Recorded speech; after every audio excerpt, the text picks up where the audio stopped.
Hello everyone. आज हम बात करेंगे क्लास 9th की एक्सरसाइज 1.5 की। 1.3 की हमने प्रीवियस वीडियो में सॉल्यूशंस देख लिए थे। 1.4 जो है वो डिलीटेड एक्सरसाइज है। सो बात करते हैं एक्सरसाइज 1.5 में।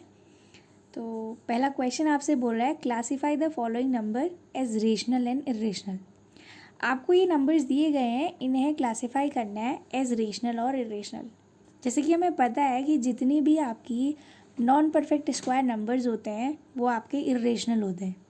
परफेक्ट स्क्वायर नंबर्स जैसे कि √1 है, √4 है, √9 है, √16 है, वो एक आपकी परफेक्ट स्क्वायर नंबर्स है बिकॉज उनका अंडर रूट आपका एक नेचुरल नंबर आपको देता है।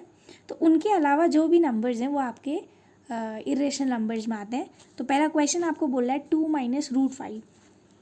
सो फर्स्ट क्वेश्चन है आपका 2 - √5। हमें इसमें बताना है कि ये रेशनल है कि इरेशनल है।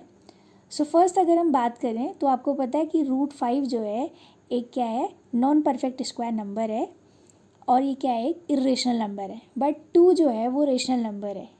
बट ओवरऑल देखा जाए तो ये नंबर जो है 2 - √5 जो है वो आपका किस में कैटेगराइज होगा, as a rational, as a irrational number. Why irrational? Because 2 आपका रेशनल नंबर है और ये एक इरेशनल नंबर है। अब आपको पता है कि रेशनल में से इरेशनल अगर आप सब्ट्रैक्ट करते हैं तो इरेशनल की वैल्यू तो नॉन टर्मिनेटिंग और नॉन रिपीटिंग होती है। तो हाँ, आप डेसिमल के 2 प्लेस तक उसको अप्रॉक्स वैल्यू लिख के सब्ट्रैक्ट तो कर सकते हैं। बट ओवरऑल देखें अगर हम, तो ये क्या है, इरेशनल नंबर है √5। तो 2 - √5 क्या होगा आपका, एक इरेशनल नंबर होगा। That is an irrational number. Next question है आपका 3 + √23 - √23। पार्ट बी है आपका 3 + √23 - √23। अगर इस ब्रैकेट में अगर हम बात करें तो ये 3 + √23 माइनस क्या हो जाएगा आपका √23। अगर हम देखें तो √23 और √23 ये पॉजिटिव वैल्यू है, नेगेटिव है, दोनों एक दूसरे को क्या करेंगे, कैंसिल करेंगे। तो ओवरऑल वैल्यू आपकी कितनी आ गई, 3। 3 क्या आपका एक नेचुरल नंबर है और दूसरा आपका जो है एक रेशनल नंबर है। बिकॉज मैं 3 को 3/1 दैट मीन्स p/q की फॉर्म में लिख सकती हूँ। तो ये क्या हो जाएगा आपका रेशनल नंबर। पार्ट सी है आपका 2√7/7 अगर हम देखें तो पार्ट सी है आपका 2√7 / 7√7। अगर हम बात करें तो आपको पता है कि यहाँ पर न्यूमरेटर से डिनोमिनेटर कैंसिल हो जाएगा क्योंकि सेम वैल्यू है। √7 को अगर आप √7 से डिवाइड करते हैं तो क्या आ जाएगा आपका 1 और ये वैल्यू क्या हो गई आपकी 2/7। तो देखिए आप 2/7 को जो है किसके फॉर्म में लिख पा रहे हैं, p/q के फॉर्म में लिख पा रहे हैं। और जिस भी नंबर को अगर आप p/q की फॉर्म में लिखते हैं तो वो वैल्यू क्या होती है आपकी, रेशनल होती है। अगर हम उसका डेसिमल एक्सपेंशन भी चेक करते हैं तो वो या तो टर्मिनेटिंग होना चाहिए या फिर नॉन टर्मिनेटिंग और रिपीटिंग होना चाहिए। 2/7 जो है आपका, आपको पता होगा हमने एक प्रीवियस क्वेश्चन किया था जिसमें हमको 1/7 की वैल्यू लिखी हुई थी और आपको बिना लॉन्ग डिवीज़न परफॉर्म किए जो है 2/7, 3/7, 4/7 इनकी वैल्यूज़ को फाइंड आउट करना था। तो जैसे कि हमने देखा था उस क्वेश्चन में, तो आपका 1/7 जो है नॉन टर्मिनेटिंग और रिपीटिंग डेसिमल एक्सपेंशन को शो कर रहा था। तो इसीलिए वो क्या था, एक रेशनल नंबर है। 2/7 को भी अगर हमने वहाँ पर किया हुआ है तो 2/7 का भी जो डेसिमल एक्सपेंशन आ रहा था वो नॉन टर्मिनेटिंग और रिपीटिंग आ रहा था। तो इसीलिए जो है ये नंबर क्या हो जाएगा आपका, एक रेशनल नंबर हो जाएगा। पार्ट डी है आपका। पार्ट डी में आपका नंबर है 1/√2।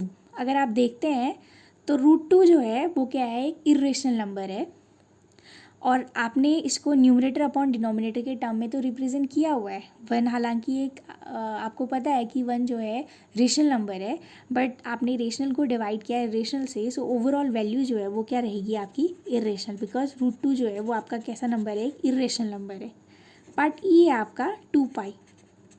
जैसे कि आपको पता है कि पाई जो है एक क्या है, इर्रेशनल नंबर है, बिकॉज पाई को आप बेसिकली सर्कल की सर्कमफेरेंस डिवाइडेड बाय डायमीटर के टर्म्स में तो लिखते हैं, बट पाई आपको एक फिक्स रेशियो नहीं देता है, पी बाई क्यू के ही फॉर्म में नहीं दिया है, उसके रेशियो को आप डिफाइन नहीं कर सकते हैं। तो पाई जो है एक इर्रेशनल नंबर है, और पाई को अगर आप 2 से मल्टीप्लाई कर रहे हैं तो ओवरऑल वैल्यू क्या हो गई आपकी, इर्रेशनल हो गई। सो 2 पाई भी क्या हो गया आपका, एक इर्रेशनल नंबर हो गया।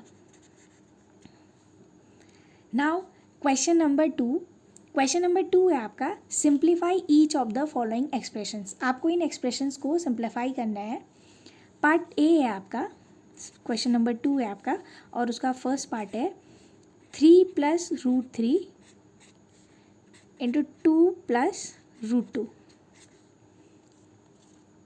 अगर आप देखते हैं तो ये 2 ब्रैकेट और आपस में किस में है, मल्टीप्लाइड फॉर्म में है।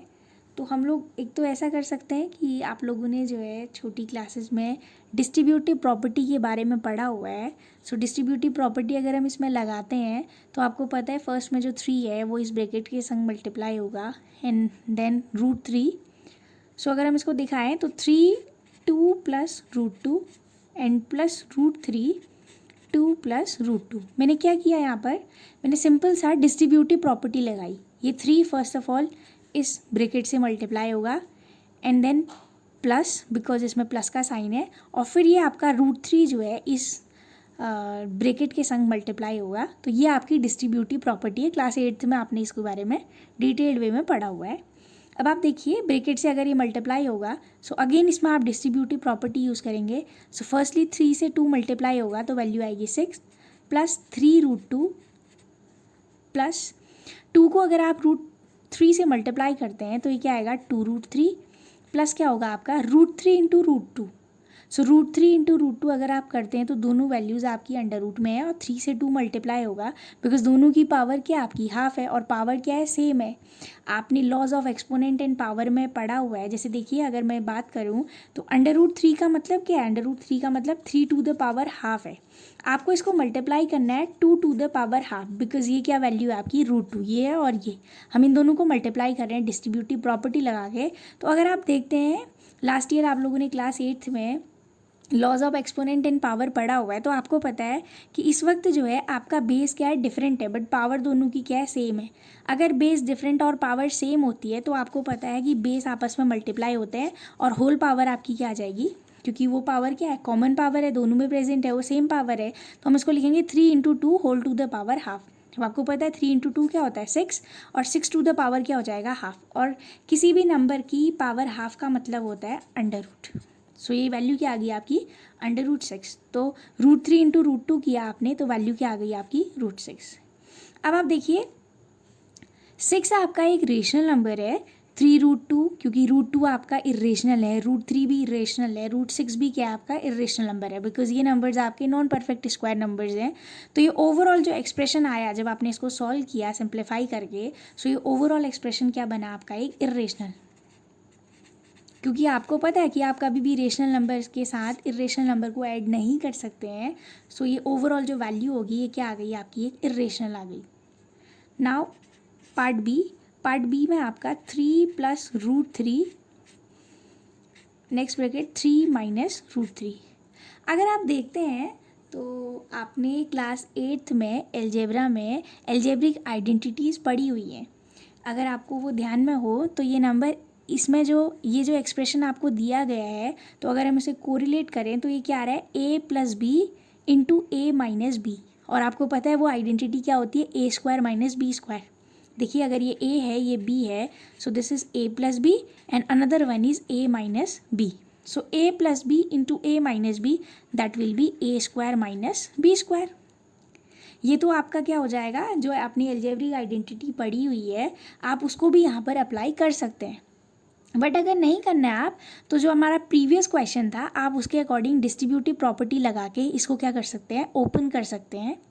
तो मैं इस वक्त इसमें प्रॉपर्टी कौन सी लगा रही हूँ, आइडेंटिटी यूज़ करके, क्योंकि इस तरीके जो प्रीवियस क्वेश्चन था उसमें हमने डिस्ट्रीब्यूटिव प्रॉपर्टी लगा दी है। सो इसलिए हम यहाँ पर इस क्वेश्चन को किससे कर रहे हैं, आइडेंटिटी से।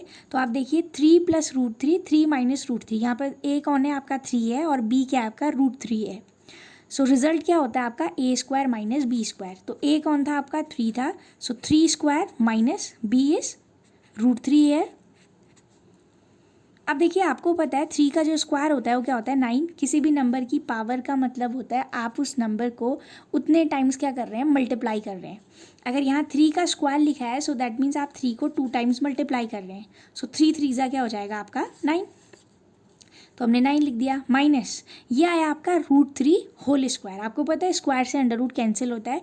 क्यों कैंसिल होता है ये देखिए आप, क्योंकि अंडर रूट का मतलब है किसी भी नंबर की पावर हाफ, और होल में क्या आ जाएगा आपका स्क्वायर, बिकॉज ये √3 का स्क्वायर चल रहा है। √3 को आप लिखते हैं पावर हाफ। अब आपको पता है laws of exponent and power में आपने पढ़ा है पावर टू द पावर जो है आपस में मल्टीप्लाई होती है। तो ये ओवरऑल क्या हो जाएगा 3 to the power half into क्या हो जाएगा आपका 2। तो देखिए 2 से 2 कैंसिल हो गया, तो 3 टू द पावर 1 आ गया। So 3 to the power 1 means 3। So 9 minus 3 क्या आ गया आपका 6। और आपको पता है 6 क्या है, एक रेशनल नंबर है, बिकॉज मैं इसको 6/1 या फिर आप बोलिए p/q की फॉर्म में लिख सकती हूँ। तो ये क्या बन गया आपका एक रेशनल नंबर। वैसे आपको इस क्वेश्चन में केवल सिंप्लीफाई करके रिजल्ट लिखना है, बट मैं आपको बता भी दे रही हूँ कि ओवरऑल वो एक्सप्रेशन किस तरीके का है। नेक्स्ट पार्ट सी है आपका। पार्ट सी है √5 प्लस √2 होल स्क्वायर।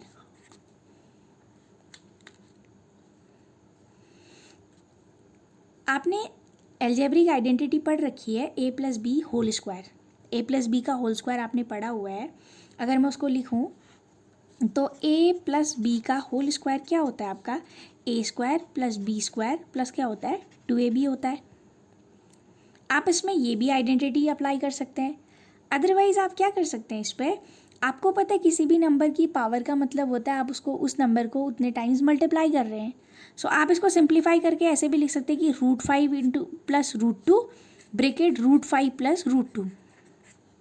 आप देखिए क्योंकि ये स्क्वायर लिखा हुआ था, जैसे मैंने अभी आपको बताया 3 के स्क्वायर का मतलब क्या होता है 3 को आपने 2 टाइम्स मल्टीप्लाई करना है, तो 3 इंटू 3 लिखा आपने। सिमिलरली इसमें भी हम लोगों ने क्या करा कि आपका √5 प्लस √2 का होल स्क्वायर लिखा हुआ था, तो पावर अगर 2 है सो दैट मीन्स आपने 2 बार उसको क्या करना है मल्टीप्लाई करना है। तो मैंने इसको इस तरीके से लिख दिया, तो √5 प्लस √2 ब्रेकेट √5 प्लस √2। और आपको पता है कि इसमें आप क्या कर सकते हैं, जैसे हमने फर्स्ट वाला क्वेश्चन किया था उस तरीके से आप इसमें डिस्ट्रीब्यूटिव प्रॉपर्टी लगा सकते हैं। तो होगा क्या, एक बार ये √5 इस ब्रैकेट से मल्टीप्लाई होगा प्लस √2 इंटू दिस ब्रैकेट, तो फिर आप उसको सिंप्लीफाई करके लिख सकते हैं, राइट। अब मैं इस क्वेश्चन को कर रही हूँ with the help of algebraic identity, जो कि मैंने यहाँ मेंशन करी हुई है a plus b whole square is equal to a square plus b square plus 2ab। आपको अगर बताऊँ तो ये आइडेंटिटी आती कैसे है, आप इसे ऐसे ही कर सकते हैं। आप इसे क्या लिखते हैं a plus b bracket a plus b, आप डिस्ट्रीब्यूटिव प्रॉपर्टी लगा के इसको ओपन कीजिए और सिंप्लीफाई करते हैं तो आपको यही रिजल्ट मिलेगा एट लास्ट। तो अगर मैं आइडेंटिटी लगाऊं तो यहाँ पर a की वैल्यू क्या है आपकी √5 है। Here a is √5 and b is √2। तो अगर आप इसमें a plus b whole square identity use करते हैं तो फर्स्ट आपने क्या लिखा है a square means √5 whole square plus b square means √2 whole square plus 2ab means 2 into a क्या है आपका a √5 था आपका, और इंटू क्या हो जाएगा आपका √2। So a square plus b square plus 2ab। अब आपको पता है अभी मैंने आपको बताया था कि अंडर रूट का मतलब कितना होता है, पावर किसी भी नंबर की पावर हाफ, और पावर हाफ से स्क्वायर क्या हो जाएगा कैंसिल, अंडर रूट और स्क्वायर एक दूसरे के रेसिप्रोकल होते हैं आपके। तो इसकी वैल्यू क्या आ जाएगी आपकी 5, और √2 का स्क्वायर करेंगे आप उसकी वैल्यू क्या आ जाएगी 2, प्लस क्या हो जाएगा आपका 2√10। 5 इंटू 2 क्या हो गया √10, तो 5 प्लस 2 कितना हो गया 7, प्लस क्या आ गया आपका 2√10। तो ये सिंप्लीफाई करके हमने रिजल्ट लिख लिया है। अब हम बात करते हैं आपका पार्ट डी है। सो पार्ट डी का जो आपको एक्सप्रेशन दिया गया है उसकी वैल्यू क्या है √5 minus √2 bracket close, next bracket √5 plus √2। अब आप देखिए जैसे अभी हम लोगों ने पार्ट बी किया था उस पर आपकी जो एल्जेब्रिक आइडेंटिटी थी वो क्या लगी थी a plus b into a minus b. Similarly अगर हम बात करें तो इस वाले एक्सप्रेशन में भी अगर आप देखते हैं तो आपका यही आइडेंटिटी लग रही है। देखिए ये क्या बन रहा है a minus B, next bracket a plus B. So आपको पता है a minus B into A plus B क्या होता है, इसका रिजल्ट जो होता है वो क्या होता है आपका ए स्क्वायर माइनस बी स्क्वायर, ए स्क्वायर माइनस बी स्क्वायर वाली आइडेंटिटी है आपकी। तो अगर हम इसको अप्लाई करते हैं तो आपको पता है ए कौन है यहाँ पर, √5 है, और बी क्या है, √2 है। तो ये क्या हो जाएगा, √5 whole square minus √2 whole square is equal to, अब √5 से आपको पता है अंडर रूट का मतलब पावर हाफ होती है, तो पावर हाफ से 2 कैंसिल हो जाएगा, तो वैल्यू क्या आ जाएगी 5 माइनस √2 का स्क्वायर लिखा हुआ है, सो √2 का स्क्वायर क्या हो जाएगा आपका 2, तो ये वैल्यू क्या आ गई 5 माइनस 2, एंड 5 माइनस 2 इज़ 3, और 3 का आपको क्या लिख सकते हैं, सो 3/1, तो उसको आपने p/q की फॉर्म में रिप्रेजेंट कर दिया। वैसे आपको इस क्वेश्चन में केवल सिंप्लीफाई करना था, बट मैंने ओवरऑल बता दिया। तो ये आपका जो एक्सप्रेशन को सॉल्व करा आपने, तो वो क्या आ गया, एक रेशनल नंबर आ गया। सो ये रही है आपकी part A, means question number 1 और क्वेश्चन नंबर